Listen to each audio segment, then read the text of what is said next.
ওরে বাপরে, ওরে বাপরে, ওরে বাপরে, 42 ডিগ্রি টেম্পারেচারে জাস্ট ক্রাউডটা দেখে নাও গাইস, পেছন দিকে ফাটানো ভিড়। এই তো আর দাঁড়ি,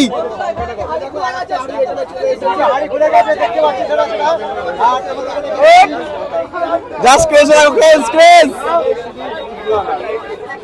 এইদিকে তো শুধু ক্যামেরা, আর এইদিকে আমি তো চেপে যাচ্ছি, আমার পাশে আছে অমিতের আড্ডা, অমিত দা, ঠিক আছে, দুজনে চেপে আইস হয়ে যাচ্ছি পুরো।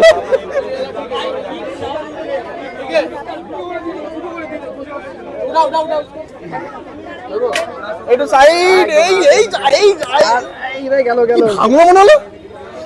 গাইস আর কতদিন ফুড ব্লগিং করতে পারবো জানি না। এটা Yes করেছি। দিন বাজার দর যেভাবে চলছে সম্ভব না। ওরে বাবা, বিরিয়ানির ক্রেজ এতটা জানতাম না, ওরে বাবা সাংঘাতিক, কি সাংঘাতিক ভিড়, বাপ রে বাপ। আর দেখো দেখো কাটা চলবে। উফ, সব ফুড ব্লগার এই দাদাদের সুযোগ দেয়।